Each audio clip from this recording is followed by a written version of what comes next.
Pembacaan dari kitab pertama Raja-Raja. Sekali peristiwa, Nabi Elia bersiap-siap lalu pergi ke Sarfat. Ketika ia tiba di dekat gerbang kota itu, tampaklah seorang janda sedang mengumpulkan kayu api.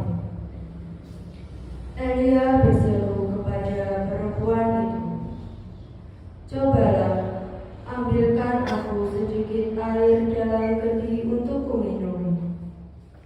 Ketika perempuan itu pergi mengambil air, Elia berseru lagi, "Cobalah ambil juga bagiku sepotong roti."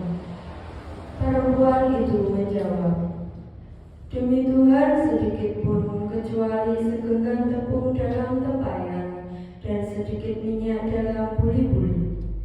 Sekarang aku sedang mengumpulkan 2-3 potong kayu api. Sebentar lagi aku pulang dan mengolahnya bagiku dan bagi anakku. Dan setelah memakannya, maka kami akan mati." Tetapi Elia berkata kepadanya, "Jangan takut, pulanglah dan buatlah seperti yang kau katakan. Tetapi buatlah lebih dulu bagiku sepotong roti bundar kecil daripadanya.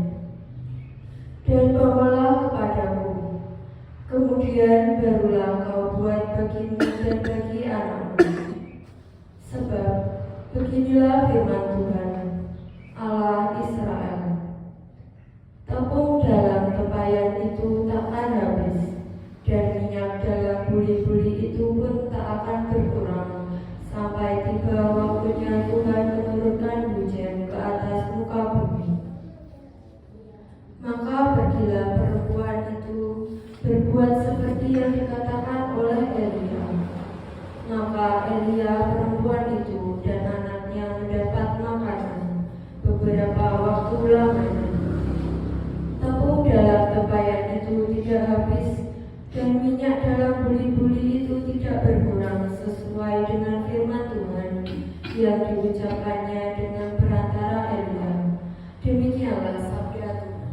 Syukur pada Allah. Amar 217.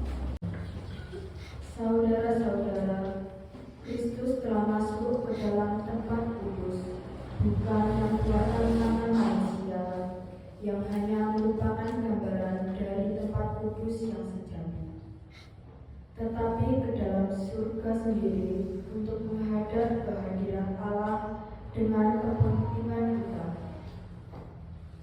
Ia pun tidak berulang-ulang masuk untuk mempersembahkan dirinya sendiri, sebagaimana Imam Agung setiap tahun masuk ke dalam tempat kudus, mempersembahkan darah yang bukan darahnya sendiri.